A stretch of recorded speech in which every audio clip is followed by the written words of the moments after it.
Geliefdes, goeiemôre aan almal.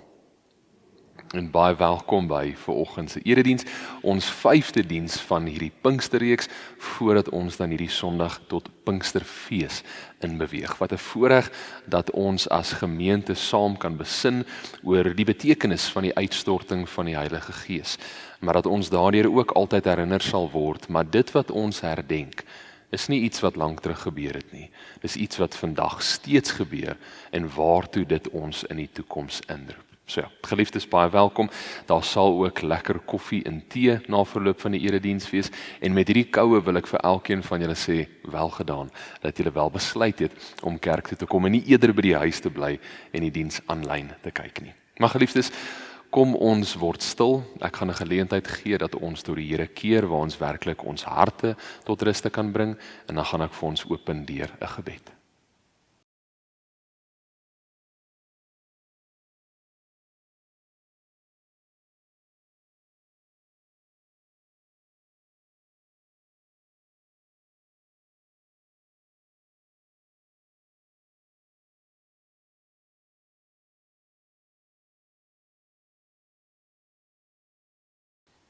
Here, dankie vir nog 'n geleentheid waar ons kan fokus op wat dit beteken om deur U Gees gelei en gevul te wees.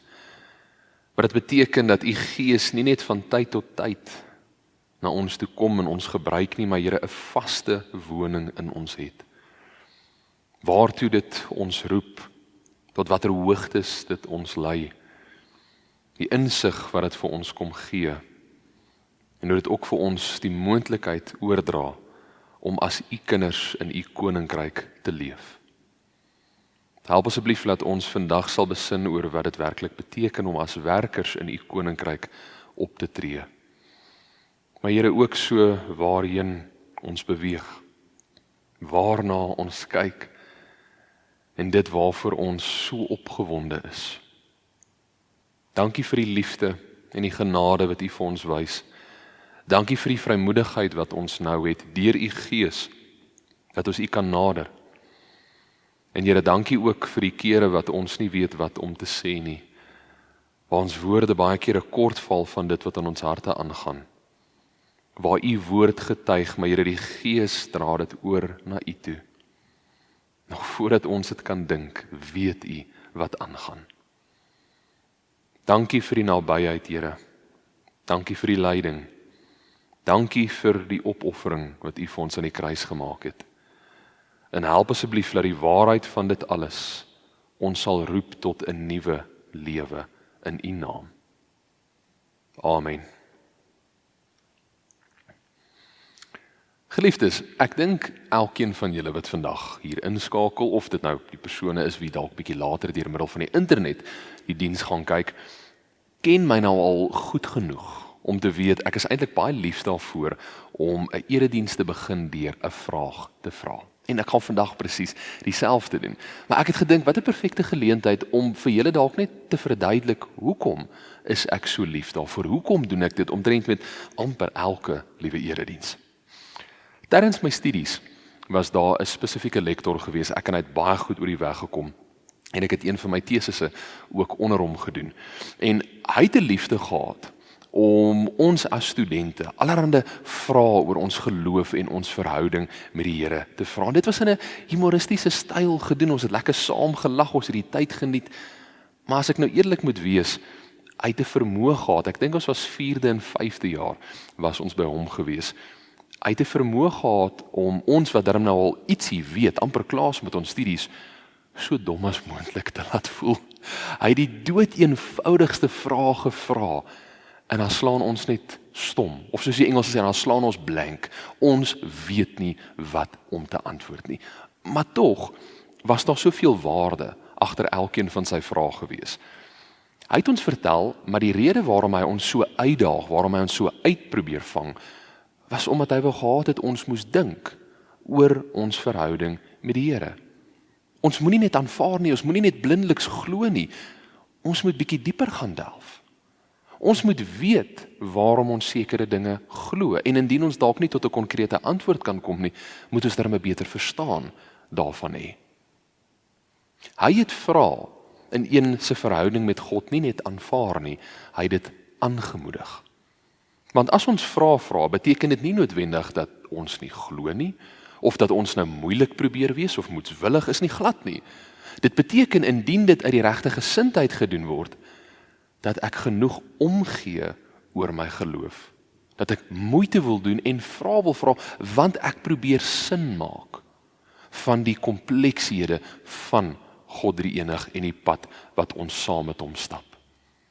En geliefdes, dis vir presies dieselfde rede waarom ek so lief is om tydens eredienste te vra. Dat jy 'n bietjie verder dink, dat later deur die week kan onthou, maar die dominee het dit gevra. En dan besin julle weer 'n bietjie daaroor, dan worstel julle daaroor. En dan lei dit julle ook tot nuwe hoogtes in julle verhouding met die Here. So geliefdes, dit is die kort rede waarom. Ek kom by ons vraag. Waarom glo ons in God? Nou, ek weet nie of julle so komplekse vraag verwag het op so koue môre nie, maar waarom glo ons in God? En ek gaan eerlik wees, dit is 'n moeilike vraag om te beantwoord. Dis uiters moeilik om 'n antwoord te formuleer of net ons lyne of ons gedagtes agter mekaar te kry. Maar ek moedig elkeen van julle aan deur die loop van die dag of die week of die maand, dink daaroor, worstel daarmee. En my nou nie alles gebruik wat ek vandag in die erediens oor gaan praat nie, maar dink bietjie verder. En as julle tot 'n antwoord kom, deel asseblief met my. Ek sal dit baie waardeer. Die gemeentelid wie gisteraand die erediens bygewoon het klaar vir my 'n rede gestuur waarom hulle glo, en dis vir my besonder. Maar vir vandag, vir die begin van die erediens, wil ek vlugtelik gaan kyk na 'n paar oorhoofse redes waarom mense in God drie-enig glo reg oor die wêreld. Die eerste rede, baie mense glo in God drie-enig want hulle soek betekenis en doel in hulle lewe. As voorbeeld, waarom is ek hierso? Wat beteken my lewe? Waartoe is ek geroep? My lewe moet van meer behels as ek wat gebore word en nou moet ek struikel, nou moet ek sukkel, nou moet ek stamp en beklei om bo te bly. Van laerskool tot hoërskool tot universiteit tot werk, verlies, pyn. Baie mense vind troos in die wete, maar dit is nie alles net toevallig nie. God het ons geskape, ons geroep tot soveel meer 'n verhouding in sy naam. Die tweede rede, baie mense soek orde in 'n chaotiese wêreld. Ek dink baie van ons, almal van ons vandag kan getuig, maar dit wat in die wêreld aangaan is chaoties, dis te mekaar. Dit kweek amper 'n hopeloosheid binne in ons. Geloof gee vir ons net die standvastigheid van irrelevant wat in hierdie wêreld aangaan. Orde sal steeds seëvier. God is steeds in beheer. Die derde rede waarom baie mense glo, hulle verlang na hoop, veral in pyn, lyding en dood.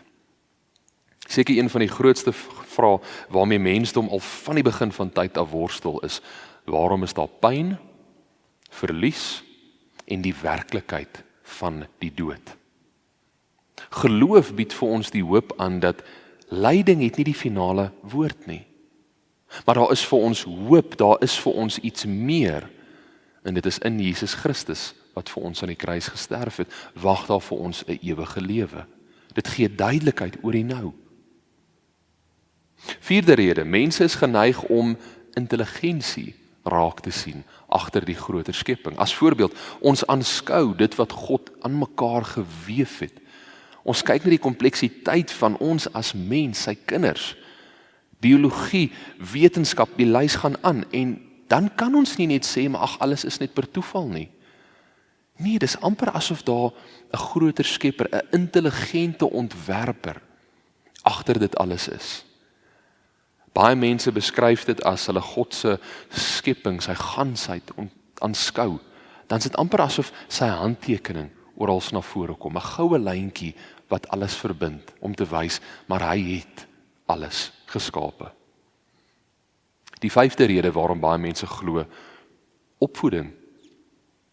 As ons in 'n Christelike huishouding grootgemaak is die eerste plek waar ons leer van God by ons ma's en pa's, oumas en oupas, nabye vriende, skole waarin ons gaan kerke.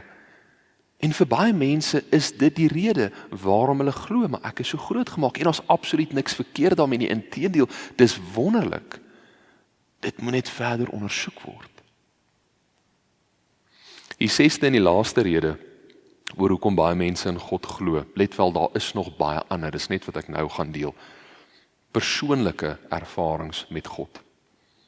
Baie gelowiges getuig van oomblikke of 'n spesifieke oomblik in hulle lewe waar God se teenwoordigheid deurgedring het tot hulle op 'n bonatuurlike manier. Dit kon gebeur het deur gebed, vrede in moeilike omstandighede, verandering van een se lewe, vernuwing in iemand anders se lewe, ingryping, die lys gaan aan. Jy mag dalk 'n hele klomp van julle vandag wees wat al so bonatuurlike belewenis van die Here gehad het. En as ek dan van gister se boodskap kan neem, gister het ek pertinent uitgelig, maar as ons deur gedrag alleen probeer verander, is dit 'n eksterne bron wat op ons afforceer is, en dan sukkel ons daarmee, want dit is nie ons eie nie. Maar as ons hierdie persoonlike belewenis met God gehad het, dan is geloof nie meer net 'n idee, 'n beginsel daar buite nie, dis 'n werklikheid hier in ons harte. Ek wil nog 'n vraag vra, na aanleiding van die verskeie voorbeelde wat ek nou net uitgelig het. Wat het elkeen van hierdie redes waarom mense reg oor die wêreld in God drie-enig glo in gemeen? Amper elkeen van hulle is gewortel in die huidige oomblik. Probeer lig skyn of duidelikheid gee oor die hier en nou. Waarom lewe ek? Hoekom is ek hier? Hoekom gebeur dinge met my? Hoekom is daar soveel pyn en lyding? Hoekom as ek 'n koerantberig lees of die televisie aansit, sien ons nie die onregverdigheid en die korrupsie en die ongeregtigheid? Hoekom is hierdie wêreld so opgevreet deur chaos? Waar's hoop? Waar's net 'n toekoms vir ons? Wat beteken die? Wat beteken daai? So te sê, elkeen van hierdie redes wat ek genoem het en soveel ander, fokus op die hier en nou. Bedoelende, een van die grootste faktore waarom mense in God drie-enig glo, is sodat hulle huidige omstandighede of hulle nabye omstandighede op 'n manier verbeter sal word. Ek het doelbewus nog 'n rede vir geloof in God uitgelaat tot nou toe, want dit kom ondersteun die punt wat ek hierdeur probeer maak. En ons noem dit die voorspoedsteologie. Dominee Braam en ek het al op verskeie geleenthede daarby stilgestaan. Die beskouing van ek glo in die Here, want hoe meer ek vir hom gee, hoe meer ek na hom uitreik, elke liewe poging tot hom gaan my kom baat.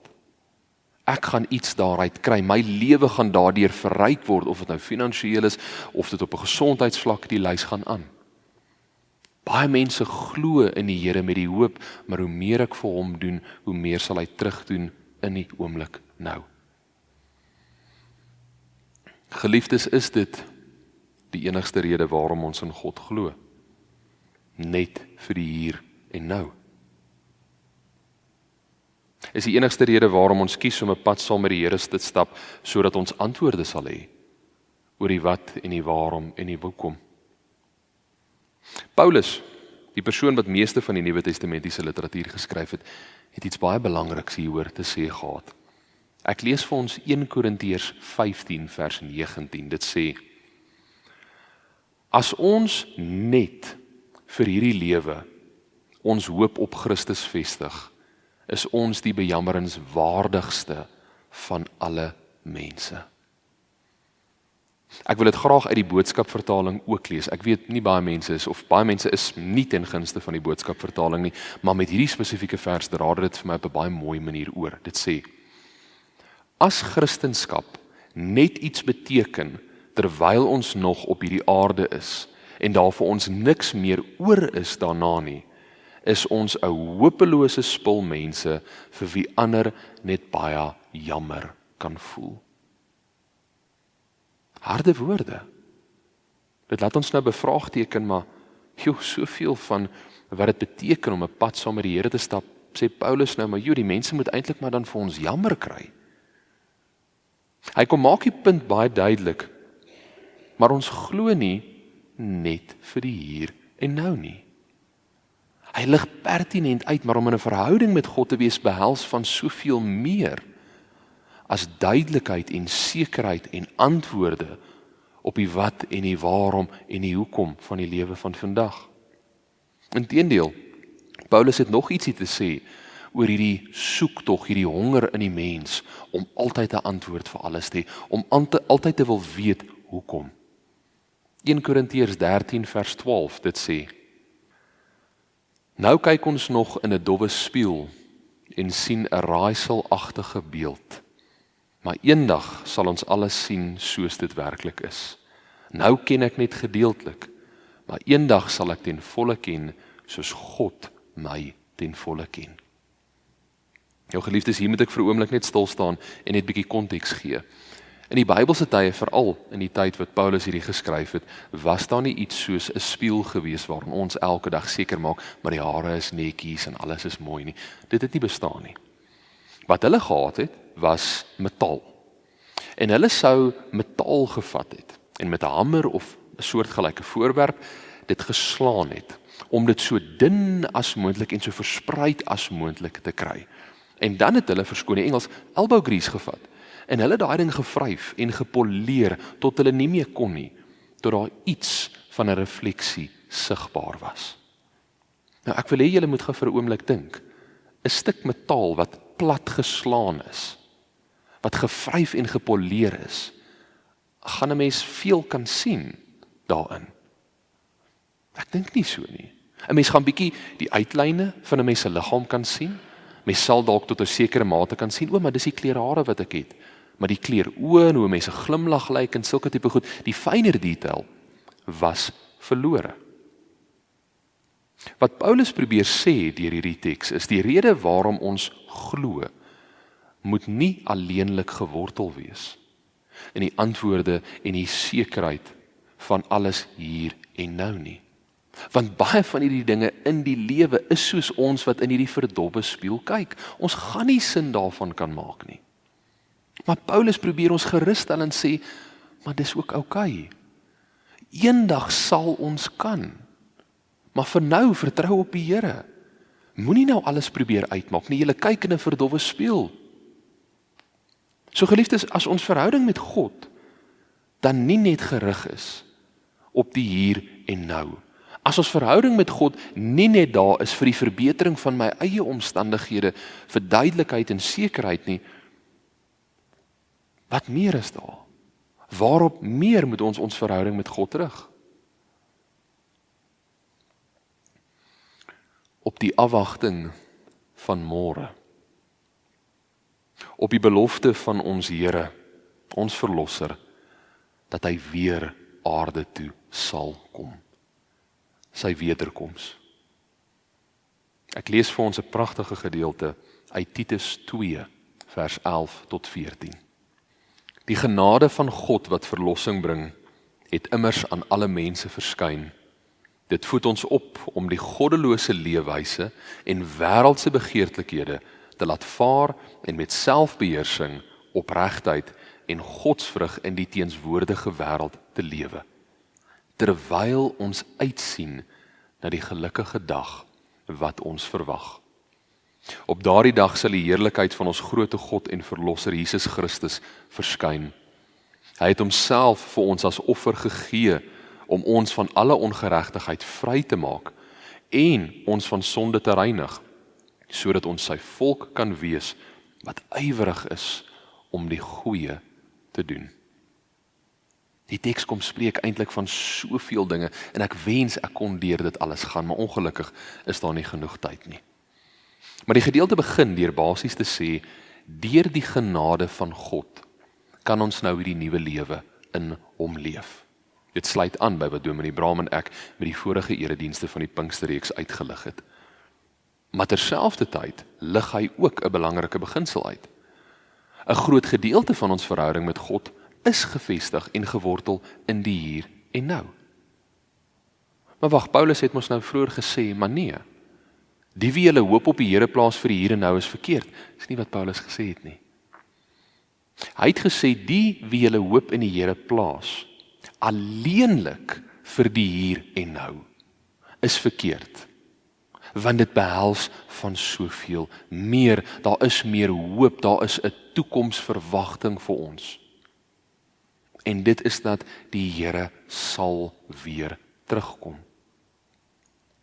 Die gedeelte dra dit vir my mooi, hierdie twee aspekte. Hy sê eerstens met selfbeheersing, opregtheid en godsvrug in die teenswoordige wêreld te lewe. Bedoelende hierdie nuwe lewe in God, deur die vernuwing van sy gees, dit doen ons hier en nou. Maar ons doen dit afwagtend. Want ons weet, hy kom weer, terwyl ons uitsien na die gelukkige dag wat ons verwag, sê die teks. So in ander woorde, deel van ons verhouding met God is ons wag. Ons is afwagtend vir wat kom. Maar die uitdaging, die gevaar wat nou hier na vore kom, met hierdie spesifieke bewoording van wag of om te wag. Tydens ons hemelvaart erediens het ek pertinent uitgelig dat ons is nie passiewe toeskouers nie, ons is aktiewe deelnemers tot die koninkryk van God. Maar nou, hoe werk hierdie twee saam? Een teks sê vir ons altyd duidelik, maar ons wag. Ons wag tot die Here weer kom, so ons moet passief wees. Maar soveel van die woord sê vir ons, nee, ons moet aktief wees. Ons moet bevorder, ons moet leef. Al geliefdes, is eintlik baie eenvoudig hoe hierdie twee in mekaar inpas. En ek wil dit oordra deur die beeld van God se koninkryk te gebruik. Ons is God se kinders. Ons is vernuwe en ons word bemagtig, ons is toegerus deur die Heilige Gees. En daarom leef ons nou 'n lewe uit dankbaarheid uit. Dominee Brahman, ek het al baie kere daarna verwys, ons leef vir die Here omdat hy klaar alles vir ons gedoen het, nie sodat ons verder daardeur verryk kan word nie. So in ander woorde, deur ons wat 'n Christus gesentreerde lewe leef, deur ons wat die vrug van die Gees onderhou, deur ons wat in liefde teenoor mekaar verkeer, bevorder ons sy koninkryk, bou ons aan sy koninkryk. Dit is hoe ons bydra tot dit. Maar ek wil hê ons moet dit vandag op 'n spesifieke manier visualiseer. Die van julle wat nog die tekenprente kan onthou, wat so om en by 30 jaar terug op die televisies was waarmee ek groot geword het. As julle dit kan onthou, dink ek gaan julle hierdie visualiseringstaakie eintlik baie maklik kan doen. Verbeel julle self gou vir 'n oomblik. Ons as gemeente leef saam in God se koninkryk. Nou ek weet dit is ons huidige omstandighede ook, maar julle sal nou met die visualisering sien waarheen ek beweeg. Visualiseer dat almal van ons hier vandag en julle vriende en familie, ons bly gou sommer in die antieke Egipte. Ek dink almal van ons het 'n goeie idee oor hoe dit destyds gelyk het. Die klere wat aangetrek was, dit was droog en baie sand en die groot piramides en hierdie groot blokke wat hulle gebruik het om al hierdie dinge mee te bou. Ons almal leef nou daar. Dis die koninkryk van God. En deur ons wat teenoor mekaar in vriendelikheid, in vreugde, in sagmoedigheid, in nederigheid en geduld die vrug van die Gees uitleef, deur ons wat lief is vir mekaar, maak ons seker maar hierdie koninkryk van God groei. Hy bevorder. Maar hier kom die visualiseringstaakie nog 'n bietjie verder in. Ek wil hê julle moet nou indink, maar julle staan daar met 'n hamer en 'n bytel. En elke keer as julle in liefde optree, elke keer as julle God se wil bekend maak, dan begin julle met hierdie hamer en die bytel aan hierdie groot klip te werk gaan. Nou dis waar die tekenprent gedeelte inkom. Ek dink almal van ons het al gesien in hierdie ou tekenprente, as hulle ietsie bou, dan kom maar hierdie groot stofwolk so rondom dit en dan ewe skielik 'n paar sekondes later, woepswaps, daar's alles klaar gedoen. Nou dis hoe dit hier in ons visualiseringsding gaan plaasvind. Ons bedien iemand in liefde. Ons maak God se naam bekend. Hier begin ons en ons kap stofwolkie en 'n paar sekondes daarna hier's 'n nuwe huisie opgerig in die koninkryk van God. Dit is hoe ons bydra tot die koninkryk. Dit is hoe ons dit bevorder, deur in sy liefde te leef, hierdie nuwe lewe in hom. Dis die aktiewe gedeelte. Die passiewe gedeelte, die wag-aspek. Jesus het vir sy disippels gesê, voordat hy hemel toe gevaar het, hy gaan hulle moet verlaat, maar hulle hoef nie te bekommer nie, want hy sal weer terugkeer. Die 2 mans in wit geklee, toe Jesus opgevaar het, wat toe vir sy disippels gesê het, maar waarom kyk julle so op? Hy kom weer terug. Net soos wat hy opgevaar het, so sal hy weer terugkom. So daar was 'n afwagting geskep. Die verwagting van die Here sal terugkom. Om dit te visualiseer in ons ou klein wêreltjie daar in die antieke Egipte. Jesus is ons koning. Hy sit op die troon. Maar hy kom vertel vir ons, my kinders, ek gaan die troon vir 'n oomblik moet verlaat. Ek kom weer terug, maar ek het net ander groot verantwoordelikhede wat ek moet nakom. Naamlik, hy moet opvaar hemel toe. Hy sit aan die regterhand van God, bedoelende hy is beklee met die hoogste mag, die hoogste gesag. En hy pleit vir ons by die Vader. Ons oortredinge stel hy reg voor God. Die vraag dan, ons wat nou agterbly, net omdat sy troon hier op aarde vir 'n oomblik leeg is, verlate is, beteken dit Christus heers nie meer nie, hy is nie meer koning nie. Glad nie. Hy heers vanuit die hemel. So as ons werkers tot hierdie koninkryk van God is, en ons is nou geroep, maar bevorder hierdie koninkryk, leef in liefde, bou aan hierdie koninkryk, gaan ons mos nou nie, omdat ons koning ander groter verantwoordelikhede het, sommer net alles staak en sê, ons gaan niks meer verder doen nie. Ons gaan nie meer verder bou aan hierdie koninkryk van die Here nie. Ons gaan nou gaan sit, en ons gaan ons toebroodjies uithaal, ons grommetjie botter en stroop toebroodjies, en nou gaan ons maar hier sit en wag.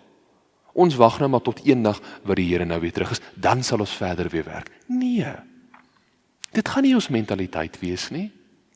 Inteendeel, het ek 'n baie sterk vermoede, ons gaan nou verder en harder wil werk. Meer in liefde optree, meer volgens sy woord leef. Want ons wil hê die dag wanneer ons koning weer op hierdie troon klim, dat hy kan sien hoe baie ons in sy naam gedoen het. Nie sodat ons daardeur ekstra kan verdien nie, maar omdat hy klaar alles vir ons gedoen het. So geliefdes, ja, ons wag tot die Here wat weer kom. Maar die manier wat ons dit doen is nie passief nie. Inteendeel, dit dryf ons om meer aktief te wees, want ons is opgewonde vir ons koning wat weer sy troon hier sal inneem. Geliefdes, Pinkster fokus nie net op dit wat die Here eenmalig lank terug gedoen het nie. Bedoelende ons herdenk net die uitstorting van die Heilige Gees om en by 2000 jaar terug en dis nou maar dit nie. Nee. Pinkster fokus ook op wat sy Gees elke liewe dag vir ons doen. Dit waartoe hy ons roep. Die Heilige Gees kom berei ons voor vir sy wederkoms. Dit roep ons tot 'n nuwe lewe in hom. Dit kom vernuwe ons harte wat lei tot gedrag wat saam met dit verander. Dit kom wys vir ons, maar ons is werkers in sy koninkryk. En ons hamer en bytel wat ons gebruik, is die vrug van die Gees. Dit kom gee vir ons sekerheid. Maar om in die Here te glo is nie net vir die hier en nou nie, maar daar's 'n toekoms saam met hom, 'n toekomsverwagting. Die Here het nie sy troon permanent verlaat nie. Hy regeer uit die hemel uit. Oor alles, die ganse skepping. En hy sal sy belofte nakom dat hy weer sal terugkeer. Want nog nooit het die Here 'n belofte teen ons as sy kinders gebreek nie. Daarom wil ek vandag elkeen van julle herinner dat ons as Christene leef met ons oë op 3 werklikhede gefokus. Eerstens, Ons kyk altyd terug. Ons kyk na die kruis. Die realiteit van ons verlosser het gekom en hy het vir ons aan die kruis gesterf. Hy het ons sondes op homself geneem, hy het 'n prys betaal wat nie syne was nie, maar hy het dit uit liefde vir ons gedoen. Daarom kyk ons terug. Maar ons kyk ook op. Want ons weet, nadat ons Here vir ons aan die kruis gesterf het, is hy opgewek, nadat hy homself bewys het, het hy opgevaar hemel toe. En daar regeer hy nou. Hy pleit vir ons by die Vader. Maar saam met dit kyk ons ook vorentoe. Want in ons horison lê die belofte, ons verlosser kom weer terug. Ons Here kom om ons te haal. Amen. Ek gee 'n oomblik van stilte.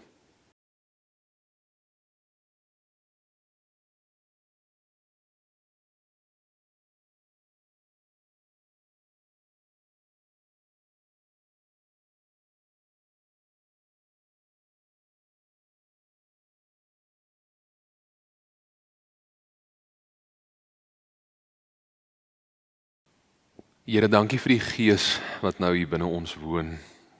Dankie vir dit waartoe dit ons roep. Die krag wat dit vir ons kom gee, die insig, die wysheid en die waarheid. Here, ons beweeg vorentoe in U naam.